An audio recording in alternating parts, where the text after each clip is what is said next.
Hey there, everybody, and thank you very much for tuning in to Your Best You, real conversations on mental wellness, brought to you by Mental Health America of Dutchess County and the Northern and Southern Dutchess Community Coalitions. We're really excited to have you guys here today, and I'm really excited to be with our guest here, our Marvel-wearing guest, and I even brought out the Marvel mug for him. We were actually co-workers at Townsquare Media, the Hudson Valley, so if you're familiar with WPDH, WRRV, Light FM, The Wolf, you've probably seen both of us around at events a couple of years ago now, and that's where we met. That's where we had a lot of our start. And funny enough, we both wound up here at MHA, and I think that's so crazy. So working over at the Bolger House right now, we have with us Antonio Benitez. Did I say your last name right? I haven't said your last name in a long time. I appreciate you asking. It's Benitez. Okay, Benitez. It's a common misunderstanding, but it's all right. That's all good. But Antonio, how are you? What's good, bro? What's goody, man? Dude, it is so good to see you. It has been a while since we had worked together, but here we are at MHA. When I saw your email pop through right when I got hired, it was like, holy crap, you're here too? This is sick. So let's kind of walk that back a little bit. Talk about the Townsquare experience, like radio and Mental Health America, two completely different fields. I'm trying to figure out, because I've been sitting with this for a while. It is. First of all, bro, I'm happy. You know, you got everything. I'm really proud of you, bro. Like Same to you. This is totally different. I didn't think this was an option for me. Mental health. Yeah. Like I didn't think the mental health field at all was an option. I was always strictly entertainment. I tried to focus on that. And Townsquare was great when I first pulled up there back in 2022, if I remember right. Sounds about right. Yeah, I was cheesing when I first walked in there, ear to ear, and then after a while, like I realized, listen, I need to move up in the world, and so I started pitching things around, and then eventually, things happened, and we had to separate, to keep it, to keep it nice. Well, hold on, real quick, can we curse on here? I didn't even ask. Try not to, but when applicable, sure. Good word. So, so yeah, we separated, like, and then after that, I was looking for work. And it's, as you know, incredibly difficult to get a job in entertainment in Very general. much so. And I needed something steady because I had a lot going on. Yeah. And so then I saw that, Bolger was hiring, and a friend of mine recommended the position. They said, yo, bro, I think it'll be good for you. It's easy on the feet because I can't stand too long. Mm-hmm. Gotta lose 100 pounds, but that's another story. You're getting there. I believe in you. Thank you, bro. I'm working on it. Yeah. I had to switch up the diet. It was a big deal. I see you. I see you online. I see the stuff you're doing. Thank you, bro. But yeah, so after a while, and then I filled out the application, gave Brittany my resume, was in contact, and funny enough, initially it was a part-time position, and then Brittany said, actually, hold on 1 minute. If you wait about a week or two, we could probably get you in full-time. Wow. Because the other day guy, he was switching shifts or whatever, and I was like, all right. So about a month later, I'm in there full-time. Wow. That's really incredible. Yeah. I find it so crazy, the fact that we do have very similar backstories. Here we were at Townsquare. We were both unceremoniously let go for whatever reason, whether it was a company-wide layoff, internal, whatever. It was, and then we were left with, what do we do now? And then MHA ended up being the bright light that kind of saved both of us in a way, where we had to kind of figure ourselves out. I didn't think mental health was an option for me as well for a long time. My mental health journey, I would say, really started in 2020. And then slowly but surely, new things kind of came to light for me. And then MHA became a client of mine after I got laid off at the radio station. And now we're here. And that's nuts. So when it comes to... Here you found this position at the Bolger House. And was this just kind of like you were looking for anything at the time? Or did you have an inkling that you think you could have been good at this? Bro, to be real, transparent, I needed a job, bro. Yeah. And I'm proud. Like, of course I didn't want to go into sanitation or anything like that. And also I have physical ailments. Like I said, I can't stand for too long without being in pain. Like I have tendonitis, which I got from working in a factory, working at the Gap in Fishkill. So I have to be careful. Even when I lose, when I drop 100 pounds, it's still, I don't even know what life is going to be at that point. Yeah. So, I didn't think if this was an avenue. I don't want to make it seem like I saw it as just a job. Like I don't see any job as just a job. Like I respect sanitation workers wholeheartedly because it's like that's the running. That's a running question for me. Which is more important, sanitation or teachers? Both are extremely important. They have their value, absolutely. Exactly. Yeah. But I saw position was open. I thought, you know what, sounds like something I could do. Let me do it. And then I actually get on the job, and Brittany breaks it down to me, what's necessary, and I was like, okay. Yeah, shout out to Brittany, of course. She'll be on this program as well. By the time this airs, I don't know if her episode will be before or after this, but yes, shout out to Brittany. Dude, before I left, she was like, you better make us proud. You're the first one from, literally said, you're the first one from Bolger coming on this. You better make us proud. You better make us look good. I love Brittany so much. I don't know if I look at my hair. I told you I'm not picking the house. You're fine. You're just coming off of your shift. You were literally just working with clients before you got here. That's the reality. This is company time. Oh yeah, this is 100% company time. This is a good way to spend company time. No, yeah, way to do this. But it's good. And yeah, Brittany's fantastic. The very first time I worked with her was for another MHA commission podcast, the Vital Women podcast, which is more women's issues, women's health. Yeah. And that was the first time I met her. And like, dude, she is so inspiring. She's such a great speaker, and her story is phenomenal. Yeah. We'll be happy to be sharing that here. Yeah. So you're walking through the door. You're working for the Bolger House. Let's kind of break it down, since you are the first one from the Bolger House on this program right now. What is the core mission of the Bolger House here at MHA? Bro, the core mission is to make, trying to pick my words. We're not trying to fix anybody. Mm-hmm. We want to help you become the best you. Yeah. Addiction, this is a whole something we can't cover in an hour. Yeah. And bro, like,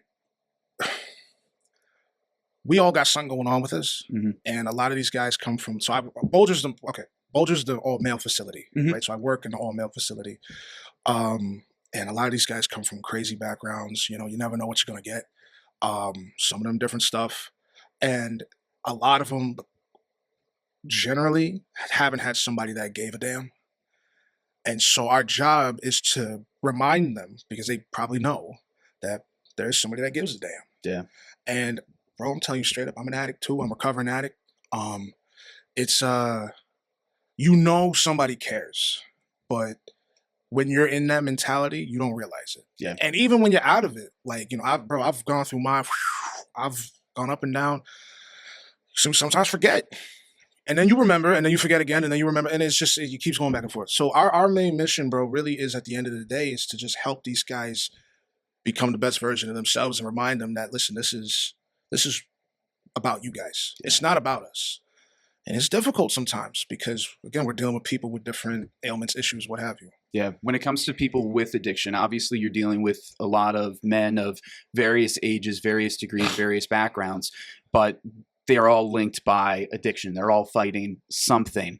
What are some of the common things that you see from these people when they first come in? What are the common things that you feel like you have to help them to unlearn? A big thing is a lot of guys really want somebody to talk to, and they feel disrespected. This is a big one for me as well. Like, they don't feel like men. That's a big thing. That's a big thing right there. Yeah, and there's this gender war going on. There's this politics war going on in society, and at the end of the day, I'm not trying to get into that, but it's like, men want to be men. Yeah. These men want to be men, just straight up. Idle hands go right to the devil, and that's a fact. And honestly, you give a lot of these guys feel hopeless. You give them a job, like an actual paying job that they feel somewhat fulfilled in. Yeah. That's a good leaf. That's a good starting point. Oh my God. I feel like most people in general, but definitely with men, when you give them a role, you give them a responsibility, and they feel like they are achieving that responsibility, they are living up to it. Yeah. That gives so much meaning. It may not be the exact thing that they want for themselves in a given moment, but I know in my case, when I've had to do the things that I don't want to do to work towards the life that I want, it makes a difference. Yeah. It makes a difference. So you have the Bolger House there, and you have people who are living in this house, correct? This is not just something where people come in for a session. These are people who are living there. Obviously, we don't want to give away any information about the people who are living there, their confidentiality. But how many people does the Bolger House roughly house at a time? We got about We got about 24 guys. 24. That's roughly, significant. Like about 22, 24, something like that. Yeah, so that's pretty significant. That is a community right there that people are walking into. Yeah. So if somebody's brand new to this house, there's 23 other guys that know exactly what they're going through right then. Well, yeah. How does that work with the group mentality? Do you see when they're all living together and they're all working together, do you see that is it a positive atmosphere where they build each other up, or can there be a lot of struggle at times, or is it a mix of both? It's a mix of both, bro. Because you got to take them where they're at, right? Yeah. And so one of the biggest things with a client, like how you just said, like, you know, they know what each other's going through. Some of them do, some of them don't. Everybody's been through something different, right? Yeah. And so it's like it's and a big thing which has been said, like when I run groups, because I do groups on Thursdays, right? Mhm. So I gotta do one today, and I'm gonna do it on like Pride or the Seven Deadly Sins. Okay. Yeah. So my thing is like I've had a guy literally say, you know, he's got this going on, and he knows more than everybody in this room. Mhm. Like the dude literally said that, and nobody said nothing. I'm just looking at him like, really, dog? Really? Yeah. You know, every one of these 12 other men, you know what's myself included, and the house manager in the back office, you know. But that's their mentality at the moment, Right. and that's something Right. that they either live with the rest of their life, or they get a wider perspective to kind of be like, Yeah. maybe in several months' time, they'll be like, Right. yeah, I really don't know as much as I thought I did. Reality check. Yeah, but Yeah. you know, people with harsh backgrounds, and I'm not even saying addiction, just any harsh background altogether, that's a common mentality where they have to be defensive in that way for just survival. Right. And a lot of people come from that. So you say that you hold the group sessions. Yeah. What are your typical responsibilities day to day throughout the week? So it's like, so let me take you real quick before we get in that, because my responsibilities have changed. Yeah, absolutely. Roll through it. When I first started, I was a program assistant, which is literal. I assist with the program. And that's how Brittany broke it down. And I was like, that makes sense. So my job is to help with whatever's going on. And of course, you know, I have certain things I can and can't do. Like I give medications, you know, I do safety checks to make sure people are in the house. You know, everybody's accounted for. We do that every 2 hours. Yep. You know, I talk to the clients as they come, help them with, you know, things that I can help with. But that job, that particular position has a lot of restrictions. And it's come to the point where I didn't know that I was, you know, I wanted to do more. Right. And I didn't know that there were certain things I couldn't do. Like I knew, but I also didn't know. Yeah. You're new to it. You're learning. You're figuring out what it all is. Person's a person, no matter how small, right, Connor? Yeah. Yeah. All right. Yeah. So, and you know, Brittany, after much talk with Brittany, she started after about a year. Yeah, about a year of doing the job. She said, listen, the house needs a Serpa. Why don't you become a certified peer recovery advocate? And I was like, what is that? I don't understand what you're talking about. Because, like, again, I'm new to this entire, I know therapist, and that's it. Like, I know social worker a little bit, and then, you know. That's majority of the people out there. That's the extent. So that's why we're here telling these stories, to break that down. Exactly. Yeah. So she's like, you know, a Serpa basically does what you do, but you can do a bit more. And so, like, for example, I was already doing medications. I was already doing safety checks and all that. But now I can sit here and talk to the clients one-on-one and see where their heads are at, and talk to them about certain things. And because I'm in recovery myself, you know what? Screw it. I'm gonna say it. You know, I'm a recovering porn addict, so I'm able to talk with them about certain things. Like I don't talk to them about my situation like that, because my dudes in my situation are few and far between, from my personal experience. Yeah. So I come to them though, but I've been around alcoholics. I've been around, you know, crack users. I've been around all guys like that, deuce users and all that. Oh yeah. You know what I'm saying? So I get it. So I can still come to them with that and talk to them about it. So I said, all right, what do I got to do? And she put me on the Friends of Recovery, 4NY. And I went through the trainings with them. I got the certifications, and then, I took the test on Halloween, this past Halloween. Really? Okay. Yeah, I literally booked it for then, because Nice. I had knee surgery last year. So I was out literally from July to December. But she said, listen, take the test. When you get back, we'll just put you right in the position. Wow. So I said, oh, that's fuego. I took the test on Halloween, got 79 out of 100 or 80, whatever, 79 out of 100. And then the rest is here we are now. There you go. So the position is a bit different because I'm not gonna lie to you, I'm still learning it as I go because I've never done this, and I've never heard of it actually until recently. Yeah. So, like today, I was just taking a client to the bank, and we were going here, there, wherever, so he can cash his monies, and it's stuff like that I couldn't do as a program assistant. Yeah. Because program assistant essentially, like, I'll be real with you, is locked into the house because they have to make sure that everything is good. Yeah. Versus me, where I can be with the clients out and about and take them to and from wherever. I can go with them on outings. I can do groups like PAs can do. I was doing groups as a PA, but I can do more developed groups. Yeah. So I could talk about now. It's I'm more qualified to speak on a deeper level of addiction and certain addictions. Yeah. But with I still, I can't come from a clinical perspective. I can only come from like a peer centered realm. And so long as it really pertains to them, their addiction, and what they got going on in their heads, like, it's all right. Yeah. But even then, I'm not a therapist. I'm not a friend, but, and correct You're me an if I'm advocate. wrong. I'm an advocate. Yeah, like, and I've talked to a bunch of guys. I've had dudes cry right in front of me. I've had dudes tell me some nutty stories. But the biggest thing was like, a lot of times the guys just want an ear. Yeah. And that's what I was told by the staff when I first started. A lot of these guys just want somebody to talk to. Yeah. So it's different. And I got to give all kudos to Brittany. I do. Because like our old boss, my old boss, he wasn't your boss, Anthony. I gave still worked very closely with him. You know what I'm saying? Like absolutely. he was a bomb dude. And so, it's like, what is it? She pushed me in this position. She gave me a chance. I mean, she took a chance on me and gave me a chance, gave me more. I probably tested her patience. She'll probably look at this and be like, "No, I got plenty of patience." And I'm like, "No, I'm good. Give me this, woman. All right, can you just ride this wave with me, Brittany?"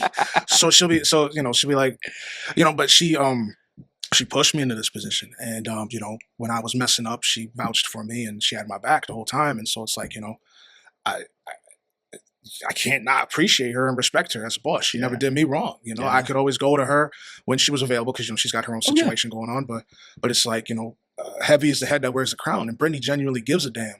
Like, that's the problem. Like a lot of people, bro, I know you heard some stories about what happens with people in this field, the medical field. Yes, they don't give a good goddamn. Yeah, and it's disturbing.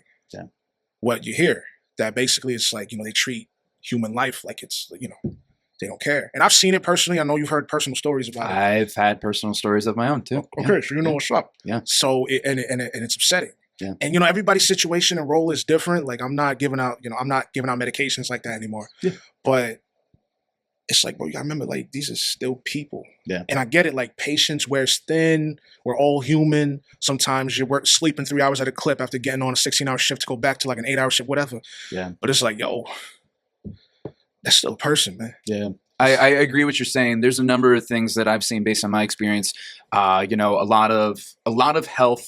A lot of people in the health field are unfortunately controlled by the insurance companies. Yeah. That's tough. And it makes even the people who are trying their hardest makes their role very difficult. Then you do have the people who do give a damn as well, but as you said, they are worn thin. Our medical field is very stretched out. And then you have people, unfortunately, who are, they might have started great, but then unfortunately have gotten so worn down out of everything too. And then you got people who never really gave a damn anyway and just saw this as a way to make money. So you have a variety of different things in that regard. Antonio, I appreciate you breaking down so much about that position. One thing that I just have to say about your relationship with Brittany and just kind of the relationship with MHA altogether, MHA is about giving people opportunities and choices even from within. And that is so deep. And you are an example of that as like somebody who can be like, you never thought this was an option for you, but now it's become such a big part of your life. That's huge. And then you also said how you have, you may not have the same addiction that somebody else had that you're talking to, but you can speak from that perspective. And if you're comfortable later, we might dive a little bit more into that. But when it comes to speaking with the people in the house, when you're speaking to somebody and they know that you have some semblance, some relativity of what they're going through, do you feel like that makes a difference when you're having those conversations? So you mean basically if somebody can relate to me?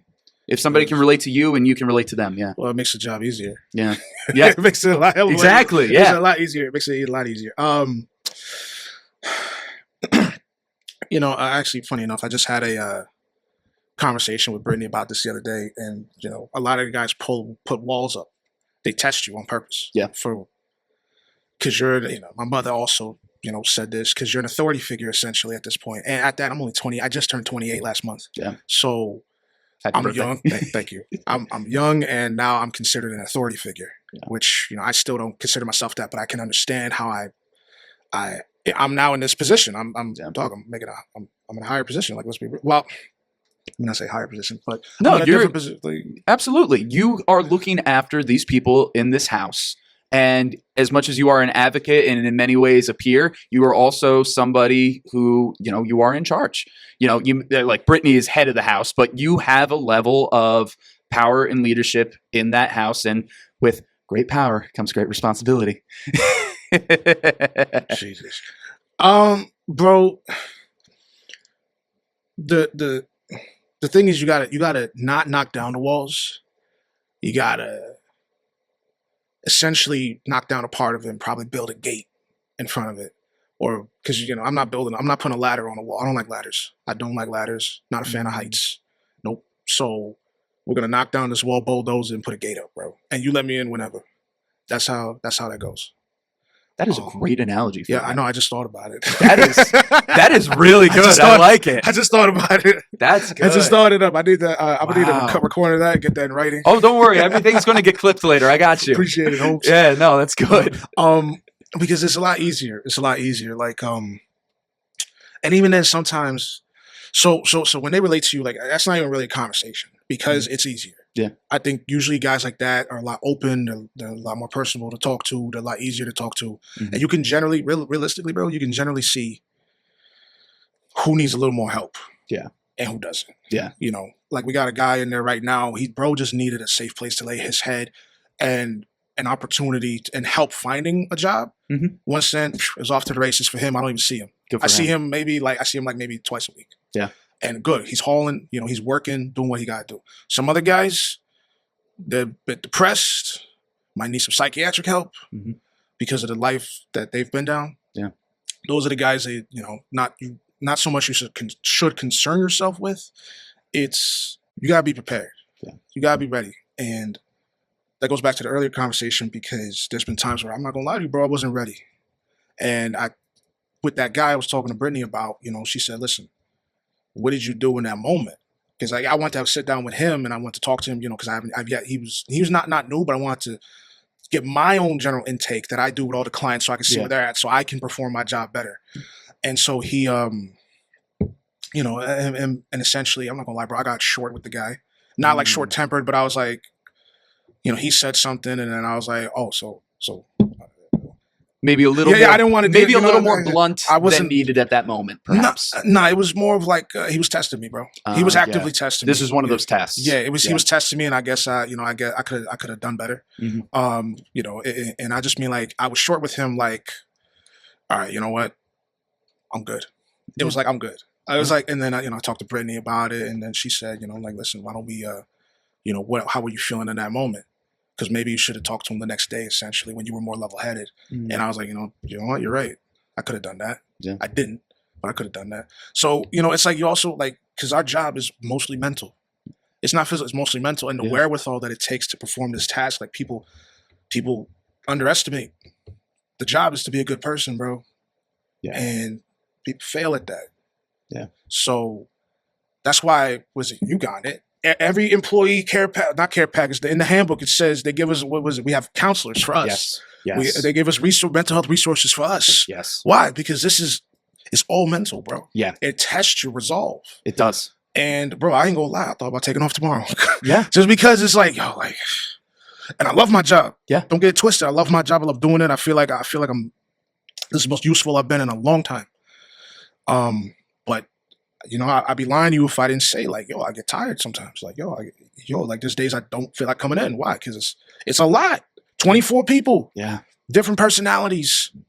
Yeah. Get off your phone during group. Now I got to get at that. Now I got to figure out, because now I have to figure out, that's been the beauty of the job, though. I've had to figure out how to grow with the job. Yeah. And this has been growing for me, like growing pains in a way. Absolutely. I've had to grow up with the job. Absolutely. No, you're human.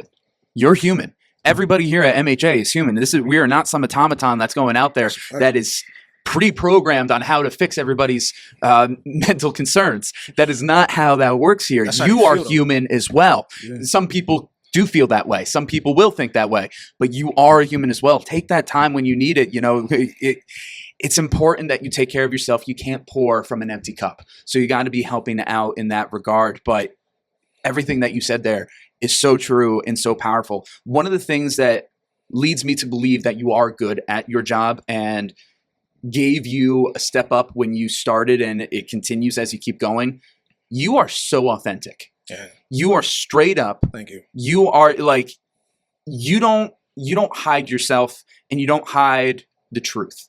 You know, the various conversations that we had at Townsquare, you were so real. You're probably one of the realest guys. And, you know, you're able to say stuff when people need to hear it, but you're also very straight up when something's good. If it's good, it's good. If it's bad, it's bad. If you can be there, great. You are just real and authentic. And I can imagine the guys must appreciate that. I'm sure Brittany appreciates that. Bro, thank you for saying that. You're welcome. Because one of the things that made it easy is that I primarily surround myself with easy people like yourself, like easy to talk to. Yeah. You know, so it's not hard in that regard. And, you know, bro, like, listen, like I asked you earlier if we can curse. Like, you know, it's difficult for me to bite my tongue because I curse a lot. You know, you've actually been doing very, very well. Well, you see, this is 2 years later, dude. You're very eloquent today. This is very nice. Bro, I've had to, I got to put on the I'm on the clock. Yep. I'm on the clock. Yep. We're just trying to watch the cursing for trying to make this accessible to as many audiences as possible. But as I said, when applicable, if you whatever the story might be, you know. Bro, you know, it's the problem with a lot of people nowadays is that there's a lack of authenticity. Yes. In a world that is fake. And you know, people say you gotta be the real you gotta be true to yourself. You know, sometimes I haven't even been true to myself. Mm-hmm. And you know, my girlfriend who gave me this bottle that I'm sipping out of, that's why it's up here. Love that. Thank you. She's upset. The one thing that actually, that genuinely upsets her about me is that I'm not in my court, right?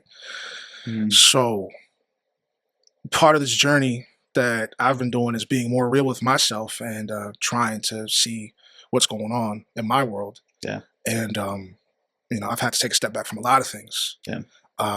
Because it's like I was running myself into the ground.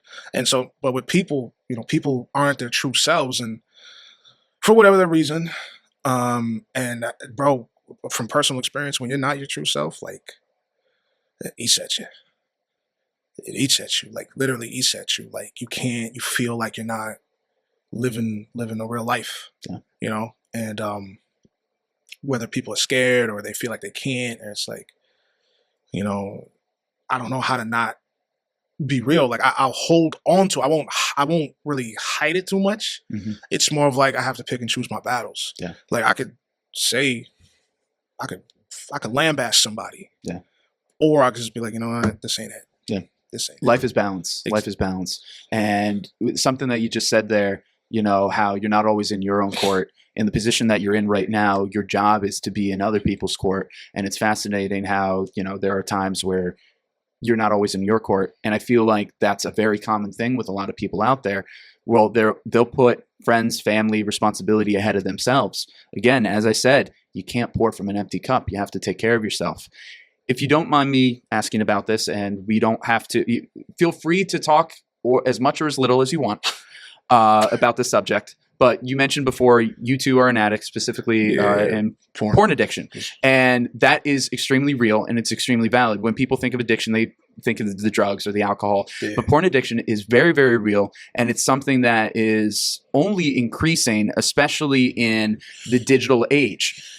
You mentioned how things are very fake these days. You know, a lot of stuff is online and it's polished, and it gives us this ideology that may or may not be real, and porn is an escape for a lot of people. You know I've had my struggles with the with porn as well. I think most dudes do as well. So, you okay, man? It's such a goofy topic to talk about. That's why nobody talks about it, because Yeah. you just told, like, I'm being real with you, right? Yeah. And I'm sorry to interrupt you. No, Like, go ahead. Go ahead. Yeah, it's just like you said. I've had my struggles with porn too, and it's But how many people can say that openly? how many people will, bro? Yeah. Not too many. Yeah.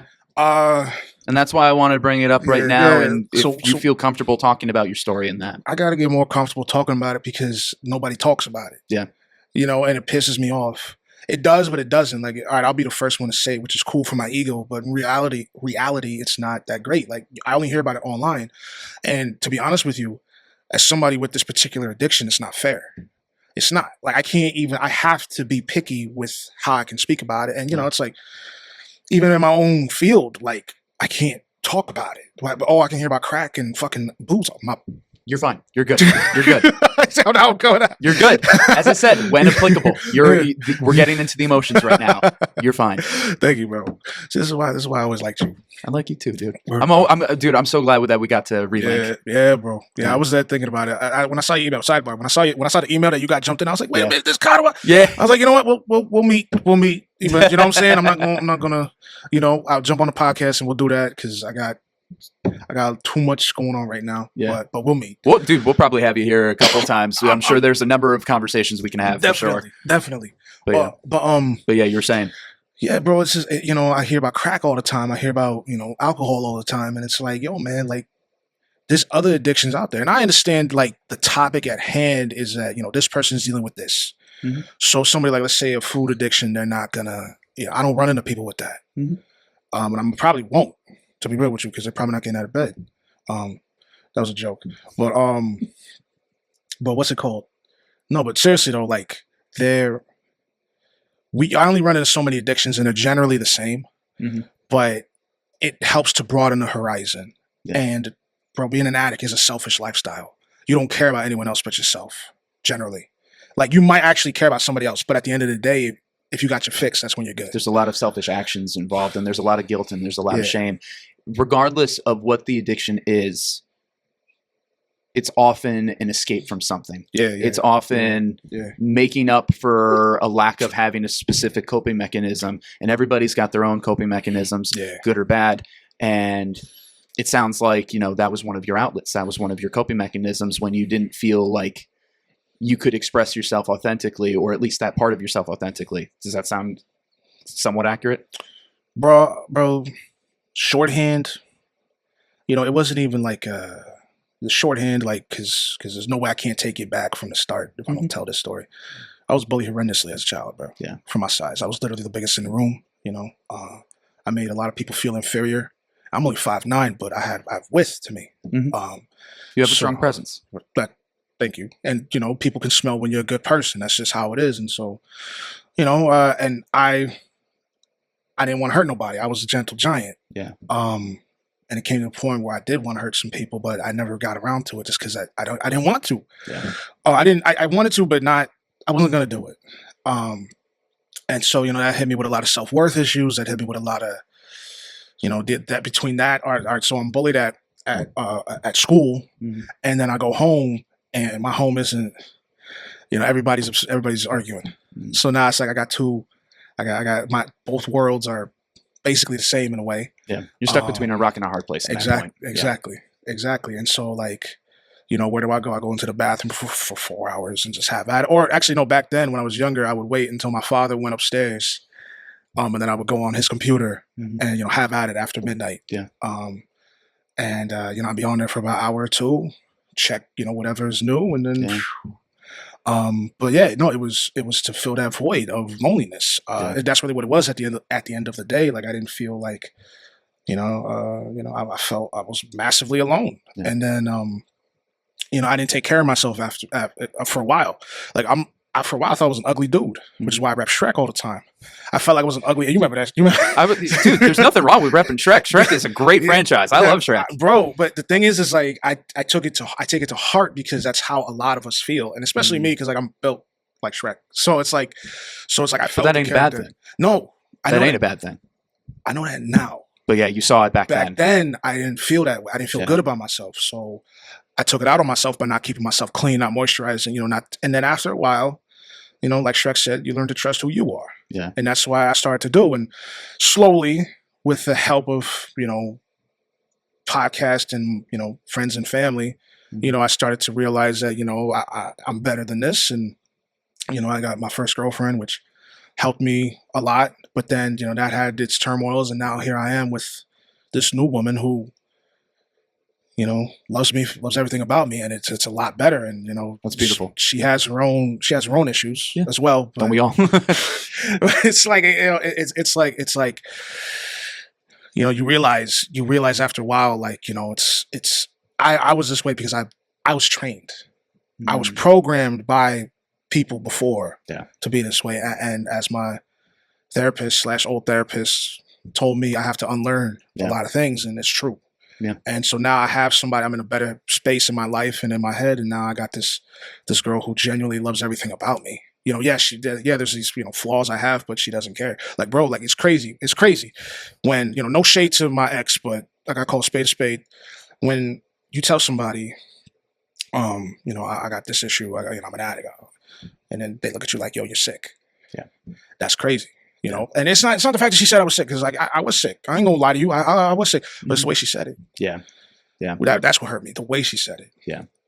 And I tried to, we tried to talk it out, but nah, that's how she felt. And I was like, well, that's how you feel. It still hurts, but that's how you feel. Now I got this new girl who, you're not sick. You were never sick. You just had this issue. Yeah. And I was like, and she never talks about the addiction. She doesn't even she doesn't care to talk. I was like, you never asked me about my addiction. She's like, because I don't care. And I was like, she sees you. She sees through it. She I was like, Conor. I was like, what? Yeah. She's like, I don't care about the addiction. I was like, you never asked about it. She's like, I don't care. I was like, what? Yeah. And I'm sure if in the moments where you need to talk about it, she'd listen. Bro, I didn't even break down everything that I've done. I told her like the big points. Yeah. And she's like, yeah. And she accepts you. Yeah. And she accepts you. That's beautiful. Yeah. And it's crazy. It sounds like a beautiful relationship that you guys have. There's a lot of trust and there's a lot of respect. Bro, but you know what the funny thing is, that it's scary. Because it's scary because you're used to things going wrong. Yes. You're used to people looking at you buck wild, and now here you are. You got this person who's like, all right, so what's next? Yeah. It's often said, and I've said this before about my own relationships. Everybody talks about how tough it is to get out of a bad relationship. Nobody talks about how hard it is when you finally get into a good relationship. Yeah. Nobody's prepared for it. Yeah, because as you said before with your therapist, how you're unlearning certain things about yourself, you have to unlearn certain things about how you treat relationships, romantic relationships too. Yeah. That is so big and so huge. So, one thing I want to talk about with, porn specifically, there's, at least here in the United States, there is such a stigma around sexuality where it makes anything in that realm shameful and guilty. But here we are. Sex is a part of biology. That's just part of life. Now, yes, anything can become an addiction, and porn, it can be very destructive. But do you feel like that stigma around sexuality in our community at large plays into kind of the fear that comes with having a porn addiction? One of the reasons why people like cheating so much is because it's taboo. It's fun. It's a rush. Yeah. Because you're doing something you're not supposed to. Yeah. And so you tell somebody, no, don't do it. It's reverse psychology. You're literally beating it out of them. For a lot of people, not just us as a species, it makes us want to do it more. Yeah. So, and you're trying to restrict sexual creatures from enacting in sexual acts. Yeah. And when you feel lonely and you don't have an outlet, that's where you turn. Why you think dudes is paying out the wazoo for these sex dolls? Yeah. You know what I'm saying? And OnlyFans subscriptions and whatever it might be. Yeah. Disgusting. I'm going to call it, because I'm in this community. I'll say what I need to say. It's disgusting. Yeah. And it's upsetting that they feel like this is an option, but I'm not. I was there. Yeah. I was there. I burnt hundreds of dollars for this stuff. Yeah. And, it had to happen. It's a canon event for me. Yeah. That's how I see it now, because I can come here and talk to you about it and let people know, because it doesn't get talked about enough. And when you call porn taboo, like, you know, that's a slippery slope because, and I say slippery slope because like it's porn, you know, it's fun. It can be. Like I have fun. Yeah. You know, I have my fun. Yeah. I don't know if there's ever a positive outlet for porn. That's fair. I don't know. I never heard a case where there was. I think because the only time I've ever tried to apply that logic to it is in an educational sense where I want to learn new things about, what to do and, with mine. Yeah. And that's potentially positive. Yeah. The way you look at it. Right. Yeah. Right. So if you're doing it for that sense, I can see where you're coming from because, there's plenty of books on it. What is it? Karma Sutra. Yep. And other stuff like that. Yep. So, but that's at that point, is that porn or is that education? That's a great way of looking at it. Yeah. Right. So you gotta make that distinction. Someone like me in my position, I can't go on a Pornhub and look that up safely. Yeah. I can look up the Karma Sutra, which is an actual book and it's about sex and wellness. Yep. I can do that. Yep. But I can't go on Pornhub because now I'm on X Hamster. Yep. And we'll leave it at that. And then no. and then what's it called? And then we'll do it. And then where will that take me? Nowhere. Yeah. But I think I can understand why people think it's taboo because this is what you do and without even bringing up the religious aspect to it. This is a private time, private area. What you do in the bedroom is your business. Yes. The thing is, I think we bring that mentality to porn and about porn, and that's why it's taboo because now you're talking about the private parts. Yeah. Our private parts. And it's hard for people to distinguish that, listen, while yes, we're talking about our private parts, we're also trying to talk about, that's the biggest reason why, because why it's an issue, because we're sexual creatures and it does something to our minds. The self-gratification and the instantaneous gratification that you get versus it took me 28 years to find this girl who I'm talking to now. Yeah. And she's like, we're like the same person. Now here you are fiending for, I don't even know if I can use that word, but I said it. Now here you are trying to get that next fix online. And the difference is, and this is why I'm not saying porn addiction is better or worse. It's like it's readily accessible. Yes. Yeah. It's readily accessible. Yeah. And some people encourage. And that's what makes it dangerous. How it is, you can just take your smartphone and you're right there. Antonio, I really appreciate you getting into all this, and thank you for feeling brave. No, we're getting there. We're not done yet. We're getting there. Okay. I just wanted to thank you for being open and transparent and courageous enough to talk about this. And I want to talk about the positive aspects of this right now as you are in recovery for this, because for any kind of addict, whether it's the people you're working with yourself, I really want to highlight on this. How does it feel to be in active recovery, and is there a freedom that you feel right now?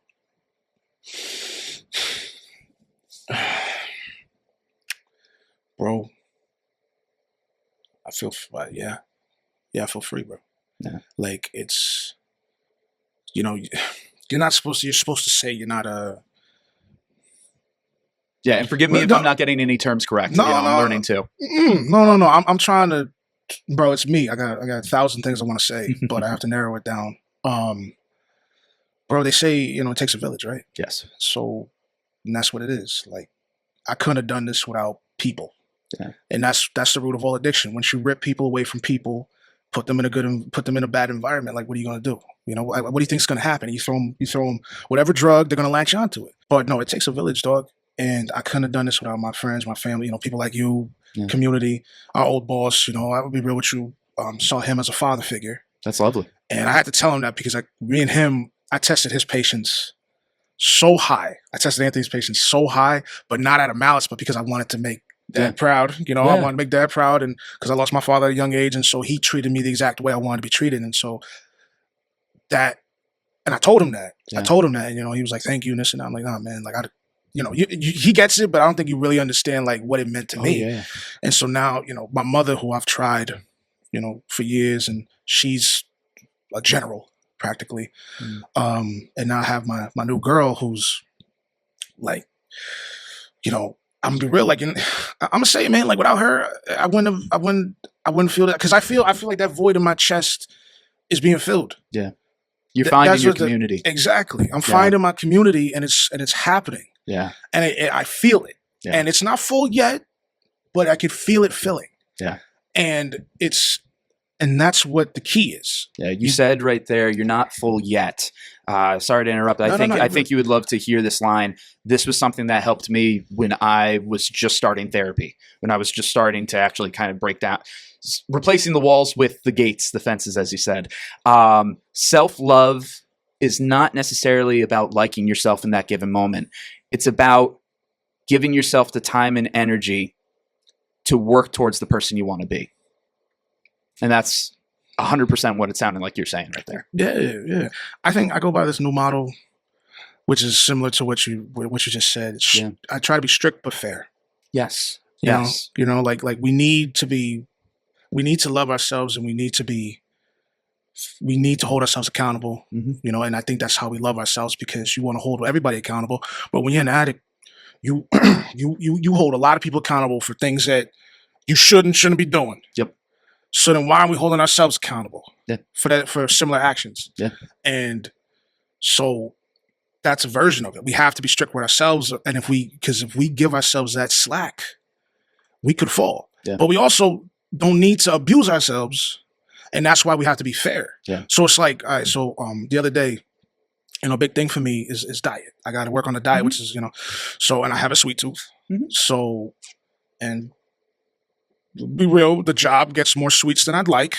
So, and we've gotten Pop-Tarts, which I don't buy, but they're there. Yeah. So, what I did the other day was, like, Pop-Tarts come in a 2-pack. So I ripped the pack open, took one, I literally crumbled up the other one, threw it away. And that's how we do it. If that's what you needed in that moment, that's how you do it. Yeah. And anybody with a food habit, not even addiction, habit, because that's my second thing, food. Yeah. You know, I like food a little too much. Yeah. And that's another story. But you know, just like stuff like that, you gotta do it in moderation and learn that moderation. A Pop-Tart's not gonna kill you. No. But if you have them every day, they will. They will, because Pop-Tart's nothing. It's garbage. It's actual garbage, but it's fun. Yeah. So yeah, I know what you're talking about, bro. You gotta be fair. Yeah. No, that's so key what you're saying. Antonio, this has been a phenomenal episode. We are getting towards the end now, but we can keep going, bro. We could go forever. Keep going, we could go forever, and I would love to have you back on. The last thing that I want to wrap up with was, we touched upon this before we got onto the mic. One of the big things in your life with entertainment, when you were at the radio station, comedy. You loved comedy. And one of the things that I find about comedy, it helps. Funny enough, we've been having a very serious conversation for the most part here with some comedic moments, but comedy helps make the harder discussions easier to talk about. So as you're in this position here with the Bolger House, helping other people and seeing the way that people are dealing with their mental health, how do you feel comedy can be used to help, instead of build walls, but build these gates that you can open and close whenever needed? Bro, when I was growing up, comedy was used to talk about things that the general public wouldn't. Yeah. You went to a club, you knew you were going to hear somebody was going to say something. Not every comic did. Not every comic talked about risque things or taboo things, but we said there were, you know, but you had to go and knowing this, and people have their reservations. I've seen it firsthand doing stand-up. People, you know, we went this whole podcast while saying that feels weird, but I've seen it firsthand doing stand-up that, you know, certain people don't like certain things. I've gone plenty of argument, and, you know, because the same people who say you shouldn't say this, shouldn't say that, well, yeah, you don't laugh at the same thing because somebody like that, somebody might need to hear that. I make light of all situations. I have to, because that's how I deal with it. You know, like, I can't not make a joke because then I turn stiff. Now, doing this job has tempered me a little bit. I'm not gonna lie, because I understand people's situations differently. Can't always make a joke in every single circumstance, but yes, yeah, I've had to form to that. But comedy, you know, learning to laugh at yourself is essential. And you know, like, if I'm making porn addict jokes, like if I'm talking about porn or anything like that, bro, like, that's the life I led. Yeah, like, that's been my life for years. Yeah. And now you're telling me that I shouldn't talk about this. Well, now you're telling me I can't talk about myself or what I've been through.